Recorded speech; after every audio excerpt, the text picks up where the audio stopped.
Hey everyone, welcome back to the Phoenix's Tale, the weekly Harry Potter themed podcast where I am sharing my life story through a chapter by chapter analysis of the entire Harry Potter book series. I am your host, Gabe, and this week we are diving into Harry Potter and the Sorcerer's Stone, Chapter 7, The Sorting Hat. Before we dive in, a couple things I want to take care of here. First of all, my apologies for the tardiness of this episode. When I went to do my editing and everything the first time I recorded this, I realized that something had gone wrong and I couldn't figure out how to fix it, and I knew I had to re record. However, my mental health decided to go a little wonky on me, as is typical, carrying PTSD without having any assistance from mental health providers and things like that. It's a long story. I've been telling it here and there. But yeah, I had a bit of a moment. I had about 3 weeks there where I was just like, oh, I couldn't do anything. So I had to take care of myself. So again, my apologies.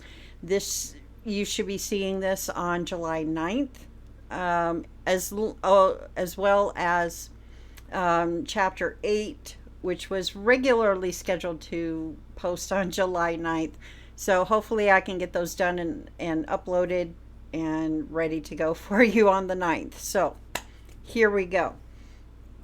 Because this is the first episode of July, I do want to do a shout out on the character birthdays that we have in the month of July.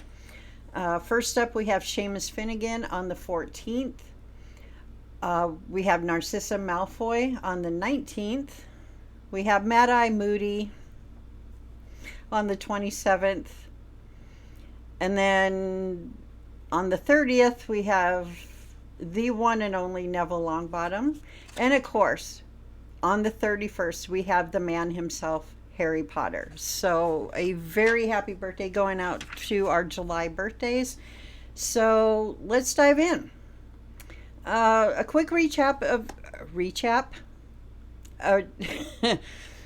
a quick recap of the chapter. Harry, Ron, and their fellow first years arrive at Hogwarts. They're escorted into the Great Hall by Professor McGonagall. Harry assumes correctly, as we'll find out later on, very quickly, that Harry assumes that she is not someone to cross and that she's very stern and strict. So he accurately pinpointed that one. We meet a lot of the Hogwarts ghosts, namely Nearly Headless Nick of Gryffindor and the Fat Friar of Hufflepuff. The first years go through the sorting ceremony where they're trying on the sorting hat and it tells them which house they belong to during their time at Hogwarts. Harry notices Professor Snape, and for the first time in his life, I do believe, I did have to go back and rethink and relook at the previous chapters, but this is the first time I believe that Harry feels a pain in his scar and is unsure of what that means, except that it happened when he was kind of studying Professor Snape at the staff table. And gets the feeling that Snape doesn't like him very much. We dive more into that next week. And as we close out the chapter with the new Gryffindor first years being led to the Gryffindor common room by Percy Weasley, the new prefect, the chapter closes out with Harry having a very strange dream about Professor Quirrell and his turban. And Harry wakes up in the middle of the night in a cold sweat, but this dream is quickly forgotten as he rolls over and goes back to sleep. So, kind of wondering what's going on. So, the first thing that we're going to talk about this week are the characteristics of each house. I would have worn my Ravenclaw. I do have a Ravenclaw Quidditch shirt, but it's a sweatshirt, and it's freaking hot and muggy right now in Michigan. I mean, it is July. Come on. But I am a Ravenclaw. When I took the test on the official website, I have officially been sorted into Hufflepuff, but the Ravenclaw and Hufflepuff were literally like 1 percentage point off from each other. So a 50-50 split just between those two. I think that came in at 37% Ravenclaw, 38% Hufflepuff.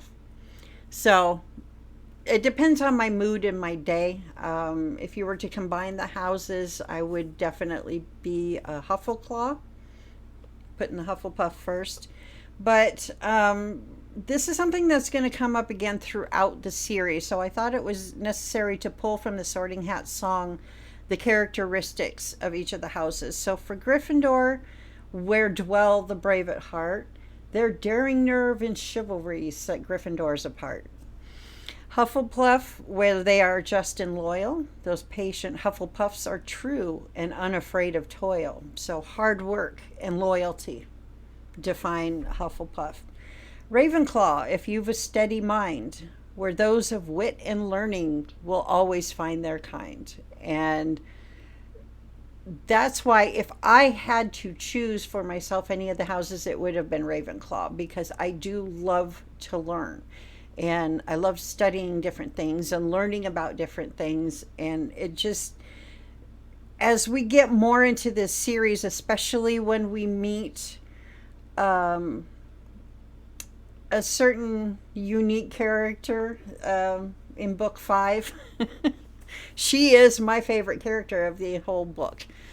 But again, we'll get into that later. But she, for me, and we're talking about Luna, exemplifies what a Ravenclaw is. You know, they're just, not to say that they're in their own little world, but I think it is canon that Gilderoy Lockhart is also a Ravenclaw. We'll talk about that more in the next book when we meet Gilderoy Lockhart, but I struggle with that, but I'll get more into it when we get there. And then last but not least, we have Slytherin. Those cunning folks use any means to achieve their ends. So they are ambitious and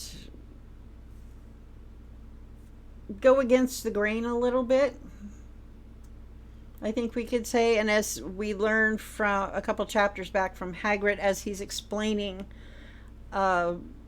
or somewhat explaining the different houses to Harry that day in Diagon Alley, we do know that Slytherin House does tend to crank out the most dark wizards of any other house against any other house at Hogwarts. So anyway, so this came directly from the books and gives us our first look into how the students from each house tend to look upon one another. Specifically, that Slytherins, more often than not, are most likely to succumb to the dark arts, which I just said. We learned that this isn't the case in future characters, but we'll circle back, like I said, as we meet these new characters down the road in the books. But I do want to note, specifically for Slytherin House, we are talking about Dolores Umbridge and Horace Slughorn. In fact, I would have to place Lockhart there as well, given how ambitious he is in following his own path to fame and glory. But again, we're going to dive into that when we get to the next book, when we meet Gilderoy Lockhart. So I do want to talk about Professor McGonagall for a moment, because she is by far one of my absolute favorite teachers at Hogwarts. But specifically, I want you to think about this, especially given her reaction in the first book. She's waiting at number 4 Privet Drive because she knows Dumbledore is collecting Harry from Godric's Hollow. Lily and James are dead, and you know, she's waiting to confront Dumbledore. You know, you can't leave him here. Which kind of, I mean, even then, you know, thinking back to reading the first book and the way Hagrid had talked about James and Lily to Harry specifically, and how everybody reacted to the deaths of Lily and James Potter in the first chapter, can you imagine how McGonagall must have felt seeing Harry for the first time. I mean, we already know at this point in the book, thanks to Harry, that he looks a great deal like his father, but he has his mother's eyes. And knowing what we know now about the series and the Marauders and all of that, yeah, I can't help but think that that had to have just thrown Professor McGonagall for a loop. But in no way, shape, or form is that indicated in the writing here, which to me is perfect for McGonagall. She's not going to be one to just, you know, the way Hagrid did, I guess. So, um, again, I don't want to jump ahead of our story, but given the fact that there are hints throughout the entire series where she seems amused by the antics of the Weasley twins, the antics of Harry and Ron, she's got to be laughing her ass off at some point. I'm thinking of how Ron and Harry get to school next in the next book. Um, I also noted in this chapter that when she tells the first years to smarten themselves up, she notices, based on Harry's perspective, this is all Harry's perspective, obviously, that she noticed Neville's twisted robes and the smudge of dirt on Ron's nose. And Harry quickly tries to flatten down his hair, which we learn is very much like James's hair. And no mention of McGonagall's reaction, like I just said. Given her reaction to the deaths of Lily and James, I can only imagine how emotional that had to have been for her seeing Harry, but also how she would have been mildly amused. And I say mildly because it's McGonagall. At his attempts to flatten the hair. She saw it. Because it's described as sticking up all over the place, just like James's did. And all I could think of when I was writing this episode was, if I were in McGonagall's shoes, I'd probably be laughing to myself, like, "Oh, Harry, honey, your hair's not just don't worry about it," because she had 7 years of James Potter. Um, Even though it's not mentioned in the book, this was one that I just wanted to share with everybody because it amused me so much knowing what we know about McGonagall now and just how strict and proper and buttoned down she is. And not just seeing Harry for the first time, but catching a glimpse of Harry trying to flatten his hair down. Like I said, that she had to have been amused by that. But anyway, so let's start connecting the pieces here. The only story from my past that popped into my head is one that I want to share because I haven't thought about it in years, to be honest. This was in 6th grade, and that was the year our school sent us to an environmental camp for the week. It was a fun-ish week. They had all sorts of fun nature type activities, and one of them was a night hike. And there was one little stretch in which we each had to walk it alone. And let me tell you, I was fucking terrified.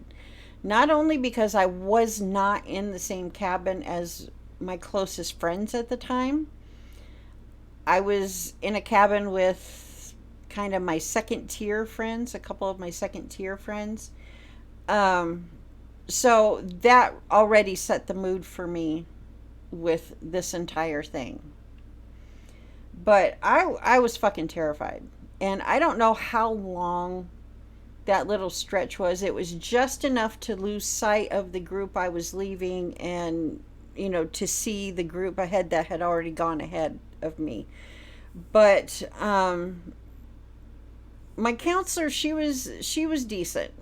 She knew that I was afraid, and she was in line behind me and told me to just go just far enough so they can't see me and then wait. And then she'll catch up with me, and then, we'll finish the hike part, the solitary hike part together. Well, like I said, I was terrified. I was crying. I was like, "Oh, I can't do this." But in the end, I did. I didn't stop and wait for her. I made it the entire way. And I vaguely remember my counselor telling me that I'd done a great job, and I was so relieved that it was over, but damn, I was so fucking proud of myself for doing it anyway. Naturally, that sense of pride didn't last long because by the time I got home and told my family about my week, my father shot that down. That sense of pride that I had of myself for doing something that truly terrified me to the point of tears, literally. And yeah, I mean, this was just typical of my father. Oh, this was no big deal, or probably called me a big wimp or a baby or something along those lines.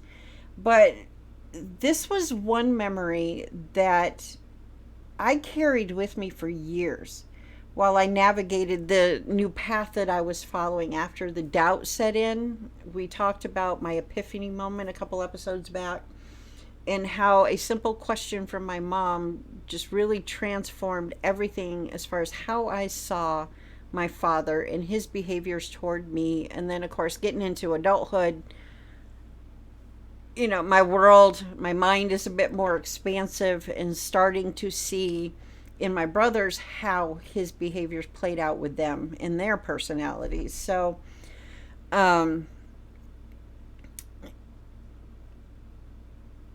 this, like I said, this was one. There were a lot of scary moments, and I was really pushing myself out of my comfort zone and trying new things that were exciting to me, but I was still scared. I had all of these doubts thanks to my dad and how he raised us, and that was one that night hike from 6th grade camp. um, I carried that one with me for a long time because it was something that I didn't think I could do, and I did it. And I was still somewhere in there, I was still proud of myself. And so I carried that through the first few years of navigating this new, what if my father is wrong, path for myself. So, and it was just kind of a shock that this one popped into my head. I'm going to be honest with you when I was researching this chapter, because I hadn't thought of that memory in a very long time, which was surprising to me. And I think says a lot about where I am or where I have been over this last 12 years, probably even longer. But anyway, I want to dive into something here because there were a lot of things behind the scenes, if you will, that popped into my head, and a lot of the notes that I made for myself during researching this episode. And I want to touch more on what it means to be autistic, specifically when it came to all of the moments in my childhood when I felt confused about all the ambiguity of the instructions that I was given. And so this is going to be our psychology talk for this episode. And I'm going to be looking at my notes a lot because, I typically do. Want to get it right. Anyway, the scientific perspective in instruction following challenges in autistic children. From a psychological standpoint, autistic children often experience significant challenges when asked to follow instructions independently. This difficulty arises from several interrelated cognitive and neurological factors commonly associated with autism spectrum disorder, or ASD. The first one, literal interpretation of language. Research consistently shows that autistic individuals tend to interpret language more literally than their neurotypical peers. Figurative expressions, implied meanings, or vague instructions can lead to confusion, as autistic children may not intuitively infer context or read between the lines. This literalism is linked to differences in multimodal information integration and the tendency to focus on rule following. Yeah, because if I didn't follow the rules, I got yelled at and insulted and ridiculed and shamed and all that stuff from my father. And let me tell you how fucking confusing that was, because more often than not, we talked about emotional immature parents and how that affects us as children and as adults. Growing up with emotionally immature parents is, he always spoke to my brothers and I, or my brothers and me, sorry, as though we were already adults and we should just already know this stuff. Like, yeah, I know, I should know why I'm getting in trouble. You know what you did. No, I didn't. Ugh. Anyway, all of that makes ambiguous directions especially challenging. Executive functioning differences. Executive function refers to cognitive processes like planning, organizing, initiating tasks, and maintaining focus.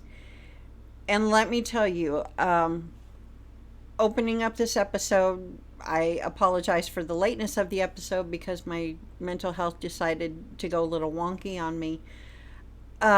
This is something that I have been struggling with for quite some time. Because when you think about it, I've got all the childhood trauma. I worked through and processed and healed from a lot of that on my own. But I've also got 12 years of PTSD that has never been treated because it's never been properly diagnosed, because mental health care where I live, when I sought it out, sucked donkey balls. So I still haven't gotten the help I need because I don't have a diagnosis. I don't have a therapist that I see on a weekly basis. I'm 53 years old. And in talking with my doctor last year, my female doctor, who is quite knowledgeable on menopause, yes, there is a thing as menopause brain. And just the fact that I'm 53. I mean, this is, we're going to start noticing these things a little bit more common as we get older. It's part of the natural process. So, trauma, a lot of trauma, menopause brain, and just getting older has been quite the struggle for my executive functioning issues.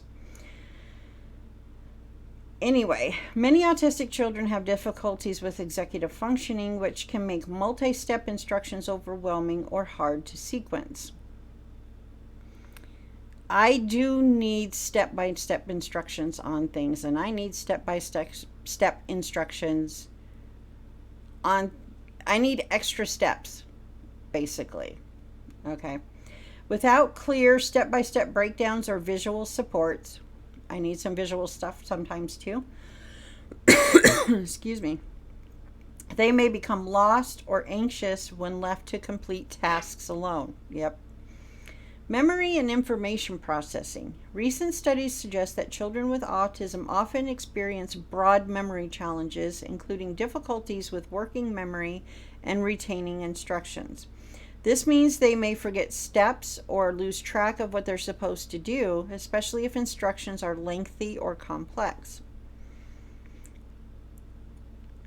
Number 4, theory of mind and social understanding. Theory of mind, the ability to understand others' thoughts, intentions, and perspectives, is often less developed in autistic children.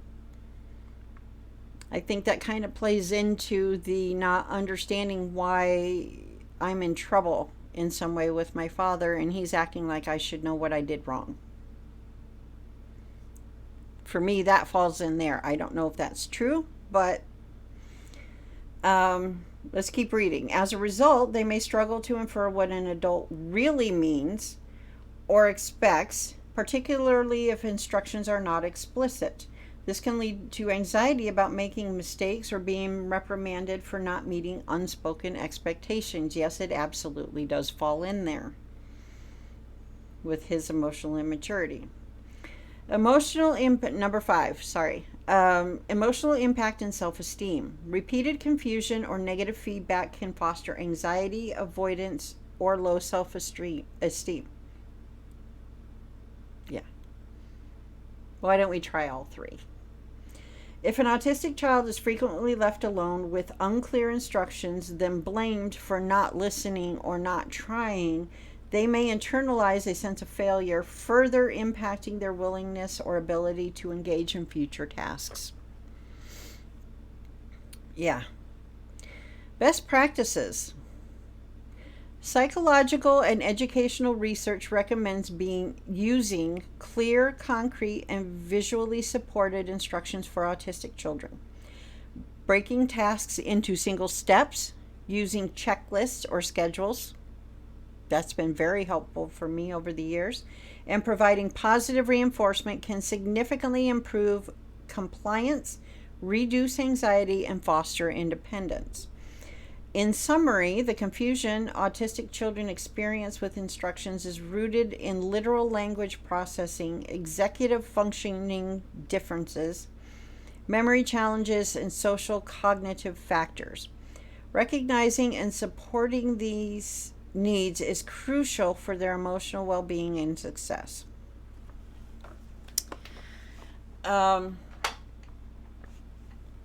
Looking back, I can see how my confusion around instructions was made so much worse by my parents' emotionally immature approach to parenting. Instead of recognizing that I needed clarity or support, their expectations were often unspoken, as if I should just know what to do.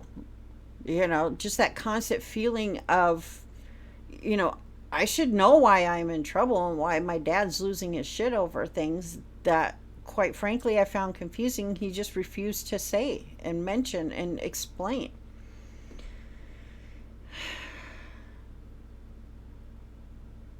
And never mind the fact that I process things differently already because I'm autistic. When I didn't meet those invisible standards, it wasn't seen as a need for guidance by my parents, but as a failure on my part. And as long as my struggles didn't disrupt their comfort or their routine, I was labeled as fine. My silence and compliance mistaken for understanding or contentment, rather than anxiety and uncertainty, which I was feeling in heavy amounts. Just this constant knot in my stomach, never knowing what was going to walk through the door when my father got home from work. And the constant confusion of trying to figure things out. And then once I did, and I thought I did a great job, no, I'm being ridiculed, shamed, shouted at. I always got it wrong, and nobody ever bothered to explain how to do it correctly. So this mismatch between my needs and their expectations left me feeling quite isolated and unseen. The whole, oh, she's fine, led into the parentified daughter syndrome, if you will, that I still feel to this day. I mean, I can see it like a spider web. I got this and this and this, and everything is all interconnected. But that sense from my parents of, oh, she's fine. She's very mature for her age. She's very intelligent, despite my father's actual behaviors towards me. Not only dismissed my very real confusion that I felt most of the time, but it also made it harder for me to ask for help or even recognize that I needed it. And, hello, hyper independence. It's a dynamic that so many autistic kids experience, by the way, when I was doing that part of the research for this episode. When emotional immaturity and unrealistic expectations from adults meets neurodivergent needs, the result is often a profound sense of being misunderstood and feeling isolated and alone.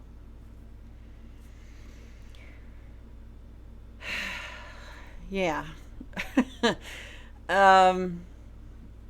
Yeah, I'm just seeing this in my head all play out all coming together and all these puzzle pieces falling into place. But let's bring things back to Harry's world. Because it was clear to me that Harry was very much feeling the same sense of confusion that I often felt. However, unlike with my life, Harry very quickly now had Ron, Hagrid, and the Weasley twins, Fred and George, and a whole host of people in his world who would help him navigate those uncertain moments.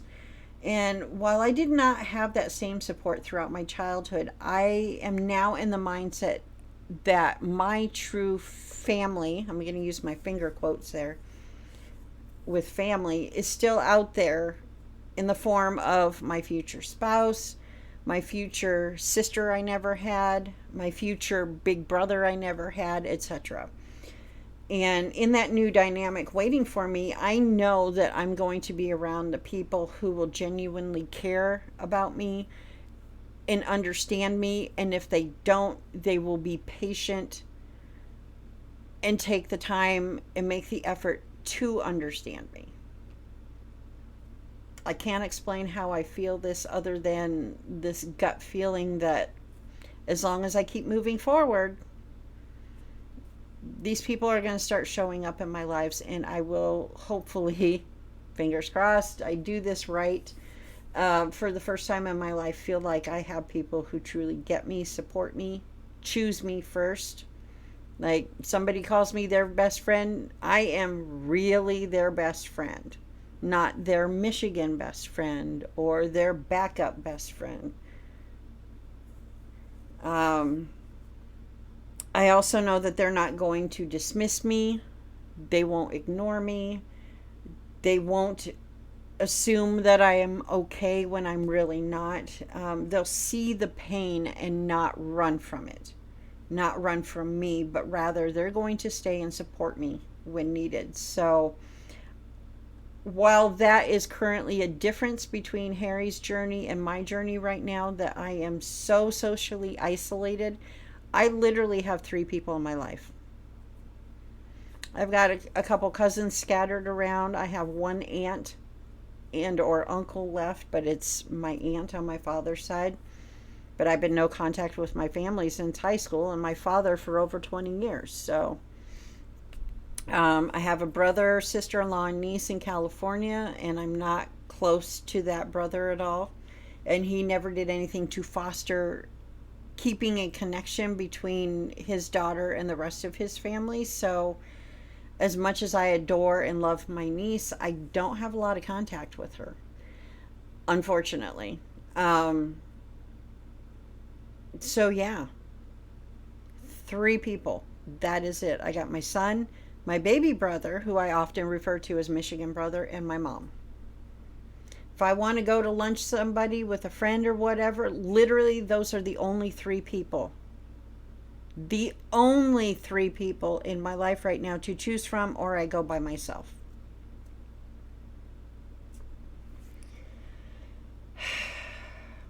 And it's starting to weigh on me. I'm not going to lie. It's starting to weigh on me. But I believe I talked about that previously, so I'm not going to drag it out. And I also don't want to end this episode on such a heavy note. So let's talk about some canon, shall we? Specifically the idea of a hat stall, which is when the sorting hat takes more than 5 minutes to decide which house to send a new student. It's common knowledge for those of us diehard Potter fans that Professor McGonagall was a hat stall. We also get the idea that Neville either was or nearly was a hat stall, because it is mentioned it took quite a long time for the sorting hat to decide where to put Neville. And as for myself, as I said at the top of this with, the sorting hat part of this, I did the official Pottermore sorting quiz, and my results showed a near 50-50 split between Hufflepuff and Ravenclaw. Again, I think the Hufflepuff was 38% and Ravenclaw was 37%. So it is possible that I would have been a hat stall as well, or came very close to being a hat stall.